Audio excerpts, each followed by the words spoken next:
My sister looked me dead in the eyes and told me that adopted children don't count as real family. She said it the same way you might mention the weather or comment on traffic, casual, matter of fact, like she wasn't ripping my heart out of my chest and stomping on it right there in her pristine white kitchen. That was 3 weeks before my daughter's 8th birthday. What happened next is something I still have trouble believing, even though I lived through every excruciating moment of it. 50 of my relatives showed up to celebrate my little girl's birthday. They ate cake with her name written in pink frosting. They took pictures in front of balloons that spelled out, "Happy Birthday, Maisie." They posted those pictures all over social media with heart emojis and comments about what a beautiful party it was. And my daughter wasn't there. Neither was I. Neither was my husband. Not a single one of those 50 people picked up the phone to ask where we were. Not my parents, not my aunts and uncles, not the cousins I grew up with, the ones I used to catch fireflies with during summer reunions. Nobody sent a text. Nobody thought it was strange that an 8-year-old girl was missing from her own birthday celebration. I found out about the party 3 days after it happened when I was scrolling through my phone and saw my cousin's post. There was my daughter's name on a cake I didn't order, in a house I wasn't invited to, surrounded by family members who apparently decided Maisie and I didn't matter enough to include. I didn't scream. I didn't throw my phone across the room, even though every muscle in my body was tensed for exactly that. I didn't call my sister and unleash 15 years of suppressed frustration. I sat very still on my living room couch, looked at those pictures one more time, and I made a single phone call. 3 days after that phone call, my sister Lenora walked out to her mailbox in her expensive subdivision, the one with the homeowners association that sends passive-aggressive letters if your grass grows a quarter-inch too tall. She was probably expecting her usual stack of catalogs and credit card offers. Instead, she pulled out a plain white envelope with no return address. She opened it right there on her driveway. The neighbors told me later they saw her reading something, and then her face went completely white. Not pink, not flushed with anger. White. Like every drop of blood had drained out of her head in an instant. Then she collapsed, just crumpled onto the concrete like someone had cut her strings. Her husband Gideon came running out of the house in his golf clothes, shouting her name. The neighbor across the street called 911. An ambulance came with lights flashing. It wasn't a heart attack. It wasn't a stroke.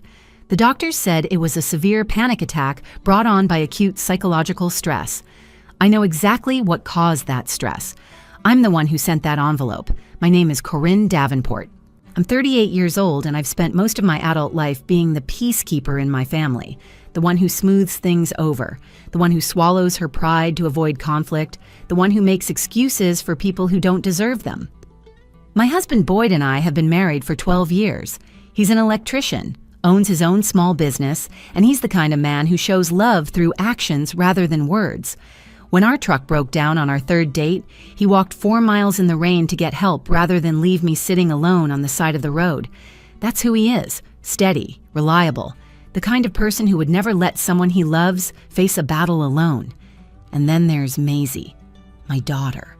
My whole entire heart walking around outside my body in the form of an 8-year-old girl with curly brown hair and a gap-toothed smile that could end wars. Maisie came into our lives through adoption when she was 2 years old. Boyd and I had tried for years to have biological children. We went through treatments, procedures, disappointments that I wouldn't wish on anyone. And then we found Maisie, or maybe she found us. And suddenly none of that struggle mattered anymore. She was ours. She is ours. From the moment I held her in that social worker's office and she grabbed my finger with her tiny hand, she became my daughter in every way that matters. But to my older sister Lenora, Maisie was never really a Davenport. She was a charity case, an outsider, a child who didn't share our blood and therefore didn't deserve a place at the family table. For 6 years, Lenora made small comments, little digs disguised as jokes or observations. She would introduce her own children as her niece and nephew's real cousins, when Maisie was standing right there. She would ask me in front of other relatives if I ever worried about not knowing what I was getting when I adopted. She would conveniently forget to include Maisie in family photo sessions, then claim it was an honest mistake when I pointed it out. I let it slide. Every single time I let it slide.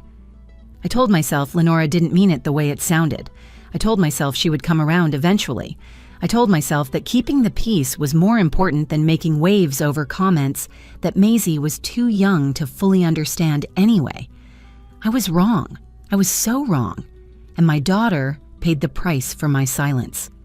This is the story of how my sister tried to erase my child from our family, how 50 relatives went along with it, and how one envelope changed everything. This is the story of what happens when a quiet woman finally stops being quiet. And it starts with a birthday party that my daughter was never meant to attend. To understand what my sister did, you need to understand how our family works. And to understand that, you need to know about the 2 daughters of Doreen and Harold Davenport. Lenora came first. She was born golden. That's the only way I can describe it. From the moment she entered the world, everything she touched seemed to shine. She was the beautiful one, the smart one, the one who knew exactly what to say to make adults adore her. By the time she was 16, she had already mapped out her entire life. She would marry someone successful, live in a big house, and run the family like a queen running her court.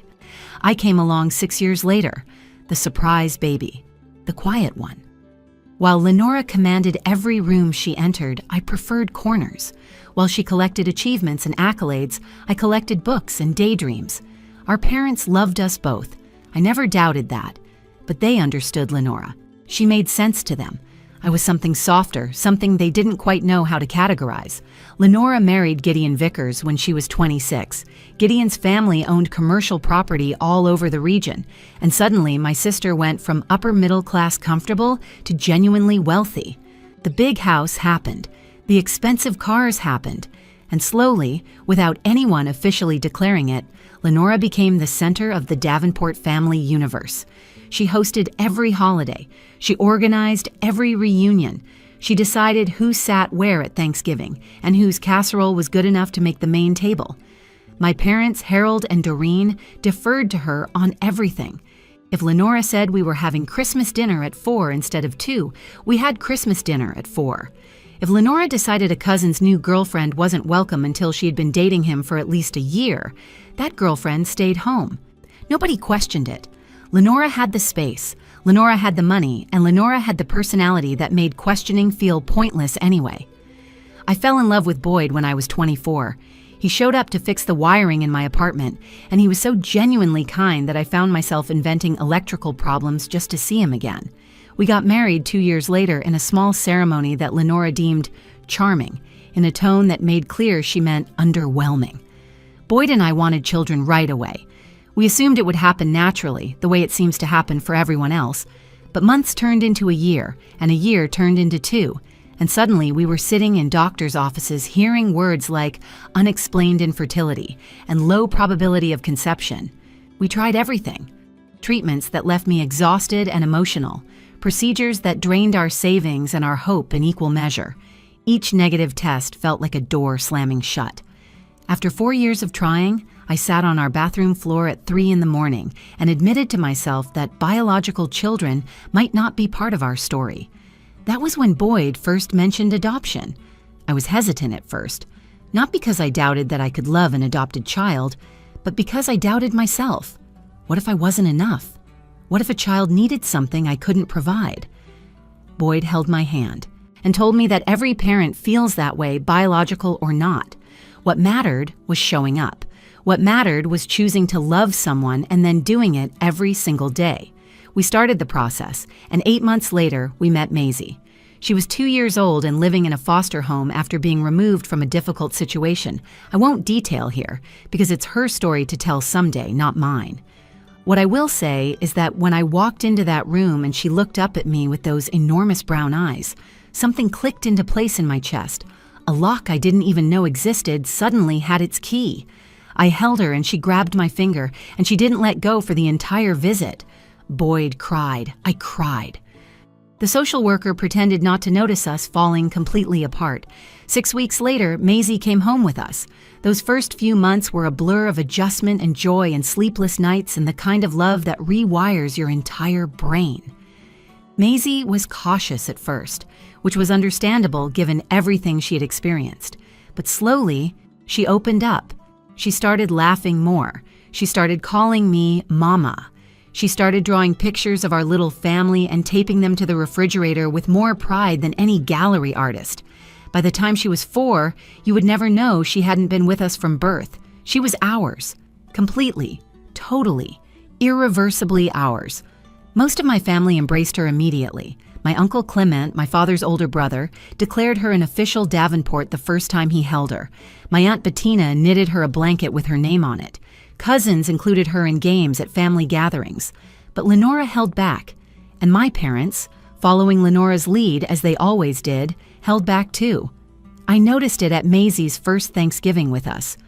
Lenora introduced all the children to a visiting relative, listing them by name and parent. When she got to Maisie, she paused almost imperceptibly before saying, "And this is the little girl Corinne adopted. Not this is Maisie, Corinne's daughter. Not this is our newest niece. Just the little girl Corinne adopted." Like Maisie was a foreign exchange student. Like she was temporary. I told myself I was being oversensitive. I told myself Lenora just needed time. 6 years later, I was still telling myself that, and I was still wrong. It started with a simple request. Maisie had been talking about her upcoming birthday for months, and she had one specific dream. She wanted a big party with the whole family, just like her cousin Tyler had gotten the year before. Tyler was Lenora's son, and his 7th birthday had been a production. Lenora rented a bounce house, hired a magician, and invited every Davenport within driving distance. There were probably 60 people in her backyard that day, and Maisie had watched the whole thing with stars in her eyes. She talked about it for weeks afterward. The balloons, the games, the way everyone sang happy. Birthday so loud you could probably hear it 3 streets over. So when Maisie asked if she could have a party like that for her 8th birthday, I couldn't say no. The problem was that our house was small. Our backyard was smaller. We didn't have the space or the budget for what she was imagining, which meant I had to ask Lenora. I drove to her house on a Tuesday afternoon, rehearsing what I would say the entire way there. I knew asking Lenora for anything came with strings attached. I knew she would find a way to make it about her. But this was for Maisie, and I was willing to swallow my pride for my daughter. Lenora answered the door in yoga clothes that probably cost more than my monthly grocery budget. She seemed pleased to see me, which should have been my first warning sign. Lenora was never pleased to see me unless she wanted something. I explained what Maisie wanted. A big family party, everyone together. I asked if we could possibly host it at her house since she had the space. I offered to pay for everything, handle all the planning, do all the work. I just needed the venue. Lenora smiled and put her hand on my arm in that way she does, when she's about to be condescending. "Of course," she said. "Leave everything to me. I'll handle the invitations, the setup, all of it. Consider it my gift to Maisie." I should have insisted on staying involved. I should have asked to see the guest list and the invitations before they went out. But Lenora was being generous, or so I thought, and I didn't want to seem ungrateful. I thanked her and drove home feeling like maybe I had misjudged my sister all these years. Boyd was skeptical when I told him. He had never trusted Lenora, not since our wedding when she gave a toast that somehow became entirely about herself. But I convinced him this was different. This was for a child. Even Lenora wouldn't sabotage a child's birthday party. 2 weeks later, I ran into my cousin Daphne at the grocery store. Daphne was around my age, and we had been close as kids before life, and Lenora's social hierarchies pulled us in different directions. She was loading oranges into a bag when she spotted me and waved me over. "I'm so excited for the party next Saturday," she said. "I already bought Maisie the cutest dress." I felt my stomach drop. Maisie's birthday wasn't until 3 weeks away, and the party was supposed to be on that date, not next Saturday. Next Saturday, we would be gone. Every year since Maisie's adoption was finalized, we had taken her on a special trip for her adoption anniversary. We visited the children's home where she had lived as a toddler, brought donations, and let Maisie see where her story began. It was a tradition she treasured. She called it the day Mommy and Daddy found me. Lenora knew about this trip. She had known about it for 6 years. I had mentioned it to her specifically when we discussed the party, making sure the dates wouldn't conflict. I asked Daphne to show me the invitation. She pulled it up on her phone, and there it was, a beautiful digital invitation with flowers and butterflies. Maisie's 8th birthday celebration across the top. The date was next Saturday. The location was Lenora's house, and at the bottom, in elegant script, were the words, "Family only." My hands were shaking when I called Lenora. She answered on the third ring, sounding bored. "I saw the invitation," I said. "That's the wrong date. We'll be gone that weekend. You know we'll be gone." "Oh, will you?" Lenora's voice was smooth as silk. I must have gotten confused. "Lenora, you didn't get confused. I told you about our trip. I told you twice." There was a pause. When she spoke again, all pretense of sweetness was gone. "Honestly, Corinne, the invitation says family only, and let's be realistic here. Adopted children aren't really blood family, are they? I thought this would be easier for everyone. The real family can celebrate together, and you can take your little charity case on your trip. Everyone wins." I couldn't speak. I physically could not form words. My sister had just called my daughter a charity case. She had just told me that Maisie didn't count as real family, and she had deliberately scheduled a party to exclude us. "Change the date," I finally managed. "Cancel it and change the date." "I can't do that. The invitations are out. The deposits are paid. It would be incredibly rude to inconvenience 50 people because you're being emotional." She hung up before I could respond. I called my mother next, certain that once she heard what Lenora had said, she would intervene. My mother had held Maisie as a baby. She had watched her take her first steps in our living room. Surely she wouldn't stand for this. But when I finished explaining, my mother sighed, the way she always sighed when I brought up problems with Lenora. "Honey," she said, "your sister has already put so much work into this. Maybe just let her have this one. You can do something small for Maisie when you get back." "Mom," she said, "adopted kids don't count as family. She said that about your granddaughter." Another sigh. "I'm sure she didn't mean it like that. You know how Lenora is. She just says things sometimes. Don't make this bigger than it needs to be." I asked to speak to my father. My mother said he was busy in the garage and couldn't come to the phone. That night, I told Boyd everything. I watched his face shift from confusion to disbelief to a kind of cold, quiet fury I had never seen from him before. She said, "What about our daughter?" She said adopted kids don't count as real family. Boyd was silent for a long moment. Then he looked at me with absolute certainty in his eyes. Then they're about to learn what this family is really made of. We went on the trip anyway. I refused to let Lenora steal one more thing from my daughter, and that adoption anniversary tradition meant everything to Maisie. She spent the whole ride talking about which toys she wanted to donate and which staff members she hoped to see again. Boyd and I exchanged looks in the front seat but kept our mouths shut. We had agreed not to tell Maisie about the party. She didn't need to know that her aunt had thrown a celebration specifically designed to exclude her.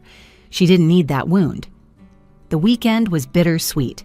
Maisie was happy, laughing and playing with the younger children at the home, completely unaware of what was happening back in Ohio. Meanwhile, I kept checking my phone like a compulsion. Every hour, a new photo appeared on social media. My cousin Daphne posted a picture of the bounce house in Lenora's backyard. My aunt shared a shot of the dessert table covered in pink cupcakes. Someone uploaded a video of all the kids running through a sprinkler while adults clapped and cheered in the background. 50 relatives. 50 people who knew this was supposed to be Maisie's birthday. Not one of them thought to question why the birthday girl was missing. I zoomed in on the photos, searching faces. My mother was there, standing next to Lenora and smiling. My father was in the background with a plate of food. Aunts, uncles, cousins I had known my entire life. They all showed up. They all participated. And apparently none of them found it strange that they were celebrating a child who wasn't present. When we got home Sunday evening, Boyd carried a sleeping Maisie inside while I grabbed our bags. I was exhausted in a way that had nothing to do with the drive. My phone buzzed with a notification. Another photo had been posted. This one showed a massive cake with pink frosting and "Happy Birthday, Maisie" written across the top in white cursive letters. Lenora was standing behind it, beaming at the camera like a proud hostess. I sat down on the porch steps and stared at that image until my vision blurred. They had put my daughter's name on a cake she never got to taste. They had sung happy birthday to an empty chair. They had created a permanent record of a party designed to prove that Maisie didn't belong. The next morning, Maisie found the photos. I had left my phone on the kitchen counter while making breakfast, and she picked it up to look at pictures from our trip. Instead, she found the album from her own birthday party. She scrolled through them silently for a long moment. Then she looked up at me with confusion written across her entire face. "Mommy, why was my birthday party without me? Did I do something wrong?" That question broke something inside me that I didn't know could break. My 8-year-old daughter was asking if she had done something to deserve being excluded from her own celebration. She was trying to figure out what was wrong with her, because that was the only explanation that made sense to a child's mind. I knelt down and held her face in my hands. I told her she had done nothing wrong. I told her some adults had made a mistake, a big one, and that we would have our own party soon. A better party. A real party. She nodded slowly, but I could see the hurt in her eyes. She didn't fully understand what had happened, but she understood enough to know that she had been left out on purpose. That afternoon, while Maisie was watching a movie in the living room, I made a phone call. But I didn't call Lenora. There was no point in confronting someone who felt no shame. Instead, I called my Uncle Clement. Uncle Clement was 73 years old and had seen every bit of drama this family had produced over the decades. He was my father's older brother, and he was the one person in the Davenport family who had never fallen under Lenora's spell. He observed, he remembered, and he kept records. "Uncle Clement," I said when he answered, "I need to ask you something, and I need you to tell me the truth." "I'm listening, sweetheart." "Do you remember when Lenora bought her first house? The one on Birch Street that got her started in real estate?" "Of course I remember. That was right after your grandmother passed. Where did she get the money for the down payment?" There was a long pause on the other end of the line. When Uncle Clement spoke again, his voice was careful. "I think you already know the answer to that question, Corinne. I think you've known for a long time. You just didn't want to believe it." And he was right. Somewhere in the back of my mind, I had always suspected. When Grandma Opal died, Lenora was named executor of her estate. There was a savings account that was supposed to be split between the two of us. Lenora told me and our parents that the account was nearly empty, that Grandma had spent most of it on medical bills in her final years. There was only enough for one down payment, she said, and since she was older and already married, it made sense for her to take it. I was 22 and grieving, and I believed her. But Uncle Clement had been Grandma Opal's brother-in-law for over 40 years. He had helped her manage her finances when Grandpa died. He knew exactly how much was in that account. $47,000, he said quietly. That account had $47,000 in it when your grandmother passed. Your share should have been $23,500. Lenora took it all and lied about the balance. I felt the floor tilt beneath me. 15 years. For 15 years, my sister had been living in a house built on money she stole from me. She had launched her entire real estate career on the foundation of that theft, and she had let me believe our grandmother had nothing to leave me. "I kept copies," Uncle Clement continued, "bank statements, the original will. I never said anything because I didn't want to tear this family apart, but after what she did to that little girl of yours, I think it's time you knew." I thanked him and hung up. Then I sat in my kitchen and let the full weight of it settle over me. My sister had stolen my inheritance. She had lied to my face for 15 years, and now she had tried to erase my daughter from the family. I wasn't going to yell. I wasn't going to make a scene. I was going to do something much more effective. I was going to tell the truth. I spent the next 2 days gathering everything I needed. Uncle Clement drove over with a folder full of documents he had kept locked in a fireproof safe for 15 years, bank statements showing the full balance of Grandma Opal's savings account. A copy of the original will clearly stating that the money was to be divided equally between Lenora and me. Records of the withdrawal Lenora made 6 weeks after the funeral, taking every single penny. Aunt Bettina, who had worked as a county clerk for 30 years before retiring, helped me locate additional documentation. She knew exactly which records were public and how to obtain certified copies. Within 48 hours, I had an airtight paper trail proving that my sister had committed fraud. Boyd watched me assemble everything at our kitchen table. He didn't try to talk me out of it. He just made coffee and kept Maisie occupied in the other room while I worked. "What are you going to do with all that?" he finally asked. "I'm going to give Lenora a choice." I wrote a letter by hand. I wanted her to see my handwriting, to know that a real person had written these words and meant every single one of them. I kept it short and factual. No insults, no dramatics, just the truth. The letter read, "You stole my inheritance and blamed Grandma Opal for having nothing to leave me. You told our entire family that my daughter doesn't count as real. You threw a birthday party specifically designed to prove that we don't matter. I have copies of everything. So does a lawyer. You have 1 week to tell Mom, Dad, and the entire family what you did, or I will. Either way, you will pay back every cent you stole, with interest." I included copies of the bank statements and the will. Then I sealed the envelope, drove to the post office, and mailed it to Lenora's house without a return address. 3 days later, my phone rang. It was Daphne, breathless and confused.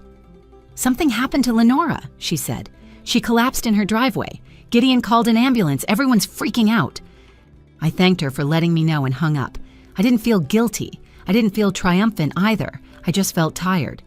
The doctors determined it was a severe panic attack. Lenora was physically fine, but she had experienced what they called acute psychological distress. She was home by that evening, and by the next morning she was calling me. Her voice shook when I answered. "How could you do this to me? How could you threaten me like this? I'm your sister." "You stopped being my sister when you told 50 people that my daughter isn't family." I could have died, Corinne. I collapsed. My heart was racing so fast I thought I was having a stroke. "You have 4 more days to tell the family the truth. I suggest you use them." "You can't prove anything. Those documents are 15 years old. No one will believe you. Uncle Clement will. Aunt Bettina will. And I think when everyone sees the bank statements with your signature on the withdrawal slip, they'll believe me too." Lenora's tone shifted from panicked to vicious. "If you send those documents to anyone, I will destroy you. I will make sure everyone knows you're an ungrateful, jealous, bitter woman who couldn't have her own children and had to buy one instead." I let her words hang in the air for a moment. Then I spoke very calmly. "You had a week to come clean. It's been 3 days and you chose to threaten me instead of apologize. I'm done waiting." I hung up and started composing an email. I sent the documents to everyone. Every aunt, uncle, and cousin who had attended that birthday party. Every relative who had smiled for photos while my daughter's name was written on a cake she never saw. I attached the bank statements, the will, the withdrawal records. And I included a brief message explaining what Lenora had done, both 15 years ago and 3 weeks ago. The responses came flooding in within hours. Uncle Clement called to say he was proud of me. Aunt Bettina said it was about time someone held Lenora accountable. Daphne sent a long text apologizing for attending the party, saying she had felt uncomfortable the whole time, but didn't know how to refuse Lenora's invitation. Cousin after cousin reached out with similar messages. They were shocked. They were sorry. They had always sensed something was off about Lenora, but had never had proof. The silence from my parents lasted 2 full days. When my mother finally called, her voice was small and tired. "We knew something wasn't right back then," she admitted. "When Lenora said the account was almost empty, your father and I looked at each other and we knew it didn't add up. But Lenora was so certain. She always sounds so certain. We believed her because it was easier than questioning her." "And the party? You went to a birthday party for your granddaughter, knowing she wouldn't be there." My mother started crying. "Lenora said you knew about it. She said you chose not to come because you were being difficult. We should have called you. We should have asked. I'm so sorry, Corinne." It wasn't a full apology. It wasn't accountability, but it was more honesty than I had ever gotten from my mother about Lenora, and I accepted it for what it was. The real fallout happened inside Lenora's own home. Gideon, who had spent 20 years letting his wife run everything without question, finally started paying attention. He began looking into their finances, their accounts, their history. What he found led to conversations that neighbors could hear through closed windows. Within a month, Gideon filed for divorce. Lenora, facing potential fraud charges if I decided to press forward legally, agreed to repay my inheritance in full, $23,500 in principal, plus 15 years of interest calculated at a reasonable rate. The total came to $41,200. She made the payment without ever speaking to me directly. Her lawyer contacted my lawyer, and the money appeared in my account on a Tuesday afternoon. I didn't spend a single cent of it on myself. 2 months after Lenora transferred the money, we threw Maisie a real birthday party.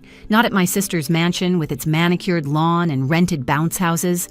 At our home, our small backyard with the patchy grass and the fence that needs repainting. We hung streamers from the trees and set up folding tables covered in plastic tablecloths. Boyd grilled hamburgers and hot dogs while Maisie ran around showing everyone her drawings. She had been working on a special collection for weeks, portraits of everyone she loved, and she presented each one like a precious gift. The guest list was smaller than Lenora's 50 relatives. We had maybe 20 people, but they were the right people. Uncle Clement sat in a lawn chair with a paper plate balanced on his knee, telling stories about our grandmother to anyone who would listen. Aunt Bettina helped me carry out the cake, a simple sheet cake from the grocery store with purple frosting, because Maisie had changed her favorite color from pink. Daphne came with her kids. So did a handful of other cousins who had reached out after learning the truth. They brought presents and apologized again in person, hugging Maisie a little tighter than necessary. My parents showed up too, awkward and uncertain, standing at the edge of the yard like they weren't sure they belonged. I didn't make it easy for them, but I didn't turn them away either. Maisie was happy to see her grandparents, and her happiness mattered more than my grudge. When we sang happy birthday, everyone sang loud. Maisie closed her eyes to make a wish, and when she blew out the candles, she looked up at me with a smile so pure it nearly broke me. "This is the best party ever," she said, and she meant it. Not because of the decorations or the food or the presents, because she was there, because she was included, because every single person in that backyard had come specifically to celebrate her. The money Lenora repaid went straight into a college fund for Maisie. Every dollar that my sister stole from me will one day pay for my daughter's education. I liked the symmetry of that. Lenora tried to use Grandma Opal's money to build her own empire. I'm using it to build Maisie's future. I also donated a portion to the children's home where Maisie spent her first 2 years. They used it to update their playground equipment, and they sent us photos of kids climbing on the new structure. Maisie asked to have one of the pictures framed for her bedroom wall. As for Lenora, her life unraveled faster than anyone expected. Gideon's divorce. Filing became final 4 months after that envelope arrived in her mailbox. He got the house.